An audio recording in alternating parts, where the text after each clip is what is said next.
Welcome my dear rockers. आज हम देखने वाले हैं अनऑर्थोडॉक्स। मूवी की शुरुआत में हम कमरे में एक लड़की को देखते हैं जिसका नाम एसटी होता है। एसटी जोविश रिलीजन से बिलोंग करती है। हम देखते हैं कि एसटी मन में कुछ सोच रही है, जिसके बाद एसटी अपना सामान पैक करने लगती है और बैग लेके बिल्डिंग के नीचे आ जाती है। बिल्डिंग के नीचे काफी सारे जोविश लेडीज खड़ी होती है और उस दिन सबत नाम का एक त्योहार भी होता है, तो सभी एसटी को सबत विश कर रहे होते हैं। सबत जेविश लोगों के लिए एक फेस्टिवल जैसा है। वो लोग मानते हैं कि सबत के दिन उन्हें कुछ भी काम नहीं करना चाहिए। अब कुछ लेडी एसटी से कहती हैं कि बिल्डिंग के बाहर वायर टूट गया है और इसी वजह से लोग यहाँ पर खड़े हुए हैं। एसटी उन्हें वायरमैन को बुलाने के लिए कहती है, लेकिन आज के दिन वायरमैन भी छुट्टी पर होता है। फिर एसटी वापस से अपने रूम में जाके अपना सारा सामान के साथ अपना फोन भी बेड पर रख देती है और अपनी दादी की फोटो लेके बिल्डिंग के बाहर आ जाती है। वही रास्ते में एसटी की पहचान की एक लेडी उसे मिलती है,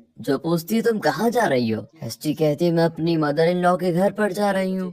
मदर इन लॉ? लेकिन उनका घर तो उस तरफ है, तुम यहाँ कहाँ जा रही हो? लेकिन इस पर एसटी बिना कुछ बोले आगे चली जाती है। दूसरी ओर हम एसटी के हस्बैंड येंकी को देखते हैं, जो अपनी मॉम के घर लंच पे आता है। लेकिन येंकी की मॉम येंकी से कह देती है कि एसटी अभी तक आई नहीं, वो कहाँ पर है। येंकी भी शॉक्ड होता है कि एसटी अभी तक आई क्यों नहीं। तभी येंकी की मॉम कह देती है कि वो तो हमेशा की तरह ऐसा ही करती है, वो हमेशा लेट आती है, पता नहीं इस बार कहाँ गई होगी। अब हम एसटी को देखते हैं, जो भागते हुए अपने प्यारो टीचर के पास चली गई है। एसटी की टीचर एसटी को पासपोर्ट और साथ ही एक गिफ्ट भी देती है। यहाँ एसटी की टीचर उसे भगाने में भी मदद कर रही होती है। वो काफी इमोशनल होकर अपने टीचर को गले लगा लेती है। फिर टैक्सी से सीधे एयरपोर्ट जाती है। असल में एसटी को बर्लिन जाना होता है और ये हमें आगे पता चलेगा कि वो घर छोड़ के क्यों जा रही है। फिर हम येंकी को देखते हैं, जो एसटी को ढूंढते हुए घर पहुंच जाता है, लेकिन वहाँ उसे पता चलता है कि एसटी तो घर छोड़ के जा चुकी है। अगले दिन येंकी सुबह उठते ही अपनी मॉम के घर जाता है और उन्हें बताता है कि एसटी घर छोड़ के जा चुकी है। उसकी मॉम इस पर बहुत गुस्सा होती है कि कहाँ गई है। येंकी अपनी मॉम से कहता है कि शायद एसटी मेरे साथ खुश नहीं है, इसलिए वो चली गई। उसकी मॉम कहती लेकिन हमने उसके साथ कभी जबरदस्ती नहीं की, कुछ कहा नहीं, तो फिर उसे ऐसा नहीं करना चाहिए था। यहाँ एसटी बर्लिन सिटी पहुंच जाती है, जहाँ वो एक रूम का डोरबेल बजाती है, लेकिन कोई बाहर नहीं आता। फिर एसटी वहीं सीढ़ी पर बैठ जाती है और अपने पास्ट को याद करती है, जहाँ हम देखते हैं कि एसटी के फादर सबत के फेस्टिवल के दिन काफी ड्रिंक करके घर आ जाते हैं और एसटी के डैड की ड्रिंक की आदत घर में किसी को भी पसंद नहीं थी, लेकिन उससे उन्हें कोई फर्क नहीं पड़ता था। स्टोरी फिर से प्रेजेंट में आ जाती है और अब एसटी एक बेंच पर बैठी हुई है। एसटी अपनी पियानो टीचर के दिए गिफ्ट को खोलती है तो उसमें एक कंपास होता है। इसको देखकर वो काफी खुश भी हो जाती है। वो बेंच पे बैठी होती है कि तभी एसटी को उसकी मॉम दिखती है। असल में एसटी बर्लिन सिटी अपनी मॉम से मिलने आई होती है। एसटी देखती है कि उसकी मॉम एक लेडी के साथ में है, इसलिए एसटी अपनी मॉम के पास जाना ठीक नहीं समझती। दूसरी ओर येंकी के घर वाले सोच रहे होते हैं कि आखिर एसटी ऐसे अचानक कहाँ गायब हो गई, लेकिन एसटी तो यहाँ पर बर्लिन सिटी में घूम रही है और उसे अंदर से ऐसा लगता है कि वो आजाद है, क्योंकि एसटी ऐसे बैकग्राउंड से आई जहाँ लड़कियों को कैद करके रखा जाता था, मतलब उन्हें उतनी आजादी नहीं थी। तभी एसटी को फिर से अपना पास्ट याद आता है, जहाँ एसटी की आंटी उसे शॉपिंग के लिए मॉल में लेके गई है। यहाँ उसकी आंटी इनडायरेक्टली उसको येंकी के पेरेंट्स से मिलवा रही होती है। येंकी की मॉम मॉल में चुपके से एसटी के बिहेवियर को देख रही होती है और इसके बारे में एसटी को बिल्कुल पता नहीं होता। फिर कहानी वापस से प्रेजेंट में आ जाती है, जहाँ एसटी कॉफी शॉप में होती है। वो देखती है कि उसके बाजू में एक लड़का है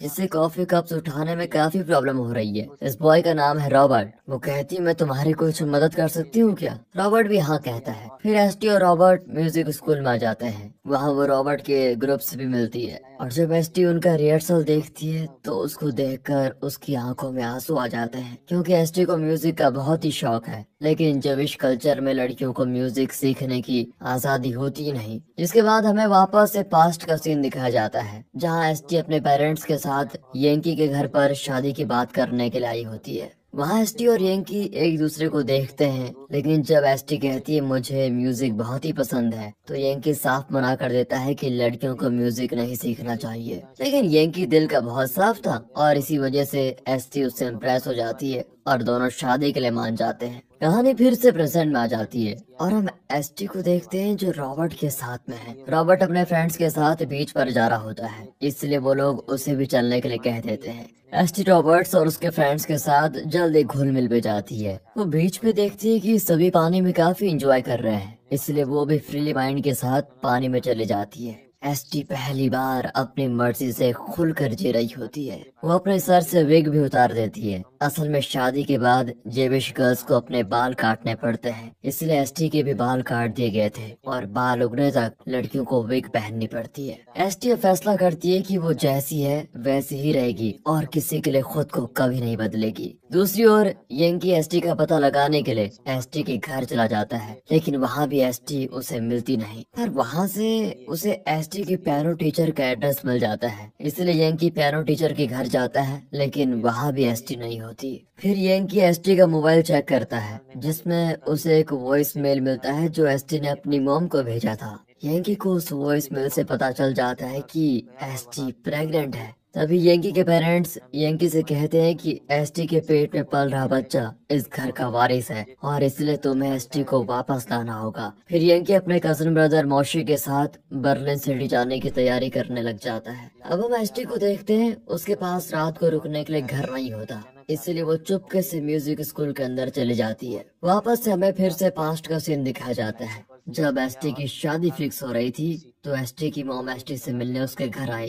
एसटी अपनी मॉम से बहुत नाराज होती है क्योंकि एसटी की मॉम ने अपने परिवार को पहले ही छोड़ दिया था, वो अलग रहती थी। एसटी की दादी उसे बताती है कि बेटा शादी के बाद तुम्हारी न्यू लाइफ शुरू होगी और इतने से ही सीन आ जाता है प्रेजेंट में और हम देखते हैं कि एसटी म्यूजिक स्कूल में ही सो जाती है। जिसके बाद हम फिर से पास्ट का सीन देखते हैं जहाँ एसटी के घर पर एक लेडी आई होती है। वो एसटी को ये बताती है कि तुम शादी के बाद कैसे एक अच्छी पत्नी बन सकती हो, तुम्हारा अपने पति के साथ संबंध कैसे पवित्र हो सकता है, तुम्हें हमेशा अपने पति के सामने अच्छे से तैयार होकर जाना चाहिए और तुम्हारे पीरियड्स के टाइम तुम्हें पति से थोड़ा दूरी बनाकर रखना होगा। वो लेडी ये भी कहती है कि तुम्हें सारे बाथिंग रिचुअल्स सीखने भी होंगे। असल में दोस्तों जिविश कल्चर काफी ऑर्थोडॉक्स है और वहाँ पहले से रीति रिवाजों को काफी मान्यता दी जाती है। फिर एसटी को देखते हैं जो बाथिंग रिचुअल कर रही होती है। यहाँ से स्टोरी फिर से प्रेजेंट में आ जाती है। एसटी सो के उठती है और वो अभी भी म्यूजिक स्कूल में होती है। तभी उसे बच्चों के आने की आवाज आ जाती है। फिर एक औरत एसटी को उस रूम में देखकर घबराई जाती है कि ये यहाँ पर क्या कर रही है। वो औरत भागते हुए स्कूल के सर को बुलाती है। एसटी भी कह देती है कि आज के बाद मैं यहाँ नहीं आऊंगी, प्लीज माफ कर दीजिए। इतना कहने के बाद वो जाने लग जाती है, लेकिन वो सर एसटी को अपने साथ रेस्टोरेंट लेके जाता है। वो एसटी को देखकर समझ जाते हैं कि एसटी के साथ कुछ बहुत बुरा हुआ है, इसलिए वो एसटी से कहते हैं कि तुम्हें अगर म्यूजिक का शौक है और अगर तुम कुछ करना चाहती हो तो तुम म्यूजिक स्कॉलरशिप ले सकती हो। हमारे यहाँ पर बेसहारा लोगों के लिए एक स्पेशल प्रोग्राम कंडक्ट किया जा रहा है, तुम उस प्रोग्राम का फॉर्म भर सकती हो। वो भी कहती थी कि मैं सोचूंगी और फिर बताऊंगी। यहाँ दिखाते हैं तो यंकी और मौशी एसटी को ढूंढते ढूंढते बर्लिन पहुंच चुके हैं। यंकी और मौशी अपने होटल के रूम में सुबह का प्रेयर कर रहे होते हैं। तभी यंकी देखता है कि मौशी के पास एक बॉक्स है और यंकी जब उस बॉक्स को खोलता है तो उसमें गन होती है। उसे देखकर तो यंकी घबरा जाता है कि ये कहीं किसी को मार न दे। यहाँ से हम देखते हैं एसटी को जो स्पेशल प्रोग्राम का फॉर्म भरने म्यूजिक स्कूल जाती है, लेकिन उसने फॉर्म में एड्रेस नहीं डाला होता। तभी रिसेप्शनिस्ट कहती है कि आपका तो एड्रेस डाला ही नहीं है। फिर वो अपनी मॉम के घर का एड्रेस डाल देती है क्योंकि उसके पास तो कोई ठिकाना है नहीं ना। जिसके बाद यंकी और मौशी एसटी का पता लगाने उसकी मॉम के घर जाते हैं, जहाँ एसटी की मॉम उनसे कहती है मुझे नहीं पता एसटी किधर है, और इतना कहकर वो गेट बंद कर देती है।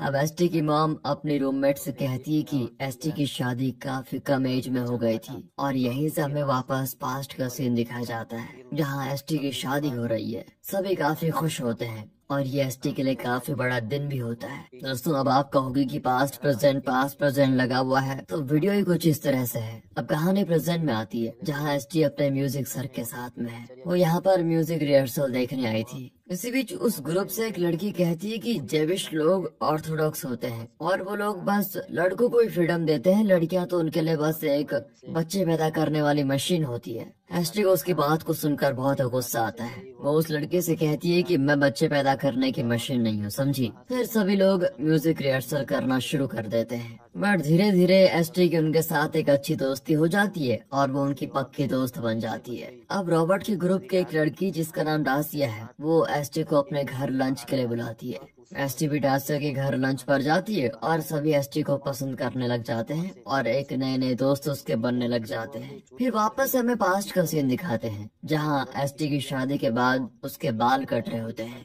एसटी की आंखों से टपकता हुआ आंसू बता रहा है कि वो अपने बालों से कितना प्यार करती थी, पर वो चाह के भी उनको रोक नहीं सकती। सीन आता है प्रेजेंट में, जहाँ हम यंकी मौशी को देखते हैं, जो एसटी को ढूंढने का पूरा प्लान बना रहे हैं। एसटी अभी भी अपने फ्रेंड्स के साथ घूम रही होती है। वो अपने फ्रेंड से कहती है कि मैं जरूर म्यूजिक का स्कॉलरशिप जीतूंगी।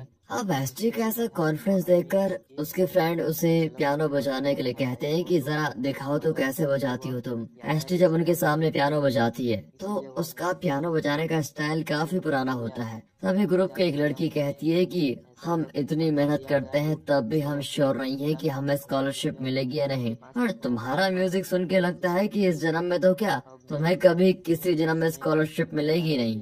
ये सुनकर एसटी बहुत दुखी हो जाती है और रोते हुए घर से बाहर ही आ जाती है। फिर वो अपनी दादी को कॉल लगाती है और रोते हुए कहती है कि दादी मुझे कुछ समझ में नहीं आ रहा, मैं क्या करूं। अब आगे हमें पास्ट का सीन दिखाया जाता है, जहाँ एसटी की शादी के काफी समय के बाद दिखाते हैं कि उसको बच्चा नहीं हो रहा है, क्योंकि एसटी और यंकी जब भी प्रोसीजर करते हैं तो एसटी को प्रोसीजर में काफी पेन महसूस होता है। वो अपना 100% नहीं दे पाती। इस वजह से यंकी की मॉम भी एसटी पर बच्चे पैदा करने के लिए प्रेशर डाल रही होती है कि तुम कुछ दवाई लो, कुछ वो करो वगैरह वगैरह। फिर हम प्रेजेंट में एसटी को देखते हैं, जो डॉक्टर के पास चेकअप कराने के लिए आई होती है। डॉक्टर एसटी से कहती है कि तुम बच्चे का अबॉर्शन करना चाहती हो क्या। एसटी तो साफ साफ मना कर देती है कि नहीं, और इस तरह एसटी ने ठान लिया होता है कि वो इस बच्चे के साथ अपनी नई जिंदगी शुरू करेगी। दूसरी ओर हम यंकी और मौशे को देखते हैं, जो कि एक बार में आए होते हैं। वहाँ हमें पता चलता है कि यंकी कैरेक्टर का बहुत ही अच्छा है। यंकी रूम में एक लड़की से पूछता है कि मुझे अपनी पत्नी को खुश करने के लिए क्या क्या करना चाहिए। वो लेडी कहती है कि तुम्हें अपनी पत्नी की फीलिंग्स को जानना होगा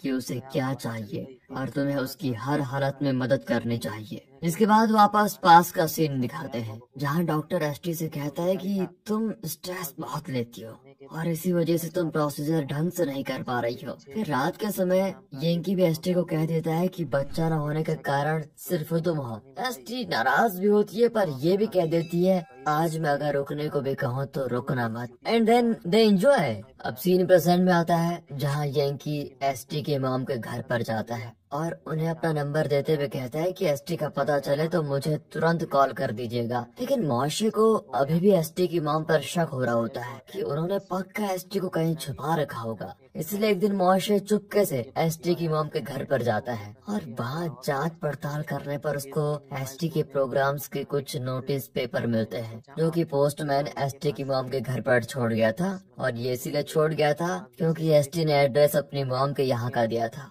फिर हम देखते हैं कि एसटी अपने फ्रेंड्स के साथ पब में पार्टी कर रही होती है और इसी बीच एसटी रॉबर्ट की काफी क्लोज भी आ जाती है। लेकिन तभी उस नोटिस पेपर के जरिए मौशे एसटी का पता लगा लेता है और मौशे भी उसी पब में आ जाता है। अब जैसे ही वो एसटी को पब में देखता है तो सबूत के तौर पर वो कुछ फोटोज भी क्लिक कर लेता है, और ये फोटोज तब की होती है जब रॉबर्ट उसके बहुत ही क्लोज होता है। फिर सीन जाता है पास्ट में, जहाँ एसटी यंकी की मॉम के घर पर डिनर के लाई होती है। वहाँ यंकी की मॉम और बाकी लेडीज एसटी को कहती है कि आखिर तुम्हें बच्चा क्यों नहीं हो रहा है। सभी बच्चे की बात को लेकर उसको सुनाने लग जाते हैं। उससे गुस्सा होकर एसटी तो घर पर ही आ जाती है। घर आने के बाद एसटी अपना प्रेगनेंसी टेस्ट करती है तो उसे पता चलता है कि वो प्रेग्नेंट है। एसटी इस बच्चे की खबर से इतना खुश होती है कि बता नहीं सकती। इसलिए एसटी यंकी का इंतजार करती है कि जब वो आएगा तो उसे भी ये खबर बताएगी। वो ये सारी चीजें सोचकर मन में बहुत ही खुश होती है कि जब यंकी को पता चलेगा तो वो कितना खुश होगा, क्योंकि वो काफी टाइम से ट्राई कर रहे थे। यंकी के घर आने के बाद एसटी बच्चे की उसे बात बताने वाली होती है। इतने में यंकी एसटी से कहता है कि तुम वहाँ से वापस क्यों आ गई। वो उस पर बहुत ही गुस्सा हो जाता है, क्योंकि एक तो एसटी अभी तक उसे बच्चा नहीं दे पाई, ऊपर से वो लंच छोड़कर वापस आ गई, जिसकी वजह से उसकी बहुत इंसल्ट हुई। वो एसटी से कह देता है कि अगर ऐसा ही चलता रहा मुझे तुम्हें डाइवोर्स देना पड़ेगा। दोनों में अनबन हो जाती है और यंकी के मुंह से डाइवोर्स की बात को सुनकर उसका दिल टूट जाता है। उसने एक्सपेक्ट भी नहीं किया था कि यंकी उससे ऐसी बातें करेगा। उसका दिल पूरी तरह से टूट जाता है क्योंकि वो ये सारी चीजें यंकी के लिए तो कर रही थी। इसलिए एसटी सोचती है कि अब वो किसी के लिए कुछ नहीं करेगी और एसटी अपने मन में ठान लेती है कि अब घर छोड़ के जाना ही सेफ होगा। मूवी वापस से प्रेजेंट में आती है जहां हम देखते हैं कि मौशी यंकी को एसटी की फोटो दिखाता है जिसमें एसटी दूसरे लड़के के साथ में है। यंकी सब कुछ देखकर बहुत दुखी हो जाता है और वो भागते हुए एसटी की मॉम के घर पर जाता है। एसटी की मॉम से कहता है, आपने एसटी को कहाँ छुपा के रखा हुआ है, जल्दी बता दीजिए। यंकी ने उस दिन गुस्से में डाइवोर्स की बात कह दी थी, लेकिन वो सच में उससे बहुत प्यार करता है। जब वो दूसरे लड़के के साथ एसटी को देखता है तो काफी दुखी भी हो जाता है। एसटी की मॉम यंकी को कह देती है कि तुम कभी एसटी को दिल से समझ ही नहीं पाए कि वो चाहती क्या है, वरना एसटी तुम्हें कभी छोड़ के जाती नहीं। अब एसटी को देखते हैं जो अपने फ्रेंड्स के पास जा रही होती है। तभी रास्ते में मौशी उसको देख लेता है। उसे पकड़कर वो एक पार्क में लेके आता है। मौशी एसटी से कहता है कि तुम बहुत बड़ी गलती कर रही हो। तुम्हें लगता है कि तुम अकेले इस शहर में बिना किसी मदद के रह पाओगी? जब तुम्हें तुम्हारी गलती का अंदाजा होगा ना तो तुम भागते हुए वापस आओगी, लेकिन तब तुम्हारी मदद के लिए कोई नहीं होगा। मौशे एसटी को गन देकर कहता है कि ये लो, अपने पास रखो। जिस दिन तुम्हें गलती का एहसास हो जाए खुद को शूट कर देना। इतना कह के मौशे वहाँ से चला आता है। इसके बाद एसटी अपनी मॉम के घर पर आती है। रोते हुए उन्हें सारी बात बताती है। दोनों काफी इमोशनल भी हो जाते हैं क्योंकि काफी टाइम के बाद मिल रहे हैं। एसटी की मॉम कहती कि बेटा अब मैं तुम्हारे साथ हूँ, पर एसटी अपनी मॉम से पूछती है कि माँ आपने हमें बचपन से अलग क्यों कर दिया था, आप अलग क्यों रहने लग गई थी? एसटी की मॉम कहती है कि तुम्हारे डैड मुझे अच्छे नहीं लगते थे और इसलिए हमारे बीच बहुत झगड़ा होता रहता था, जिससे तंग आकर मुझे उन्हें डाइवोर्स देना पड़ा, लेकिन कोर्ट ने तुम्हारी जिम्मेदारी तुम्हारे डैड को सौंप दी। एसटी अपनी मॉम की बातें सुनकर बहुत इमोशनल हो जाती है और उन्हें जोरों से गले लगा लेती है। अब अगले दिन एसटी की मॉम एसटी को म्यूजिक प्रोग्राम के लिए तैयार करती है क्योंकि आज के दिन एसटी को जजेस के सामने परफॉर्म करना होता है। एसटी उस जगह पहुंचती है जहां प्रोग्राम होने वाला था। उसकी परफॉर्मेंस को देखने के लिए उसके फ्रेंड्स भी आए होते हैं और साथ ही साथ यंकी भी उस जगह पर पहुंच जाता है। एसटी जजेस से कहती है कि मैं आज पियानो नहीं बजाऊंगी बल्कि मैं आपको सॉन्ग सुनाने वाली हूँ। वो जजेस को बताती है कि हमारे रिलीजन में लड़कियों को क्यों रोका जाता है, कैसे रोका जाता है और उन्हें कोई भी शिक्षा पूरी तरह से क्यों नहीं मिलती। मतलब वो अपनी सारी परेशानी उनको बता रही होती है। फिर वो अपना गाना गाती है और गाने में एसटी का दर्द साफ साफ झलक रहा होता है, लेकिन उसका गाना सभी को काफी इमोशनल कर देता है और काफी पसंद भी आता है लोगों को। गाने के बाद एसटी अपने फ्रेंड्स को अपने मॉम से भी मिल पाती है। तभी एसटी देखती है कि यंकी भी वहाँ पर आया हुआ है। यंकी एसटी के सॉन्ग को सुनकर बहुत खुश होता है। वो उससे कहता है मुझसे बहुत बड़ी गलती हो गई, मैंने तुम्हें समझने में गलती कर दी। वो साथ ही उसे गिफ्ट देते हुए कहता है कि चलो अब घर चलते हैं, लेकिन एसटी उसे कहती है कि मैं अब वापस नहीं जाऊंगी, मुझे ये जिंदगी बहुत प्यारी है। वो एसटी को रोकने की बहुत कोशिश करता है, यहाँ तक कि वो अपने बाल भी काट लेता है जो कि उनके रिलीजन में बहुत पवित्र माने जाते हैं। लेकिन एसटी अब अपनी लाइफ फ्रीडमली जीना चाहती है, इसलिए एसटी यंकी के रोकने पर भी नहीं रुकती और वहाँ से चली जाती है।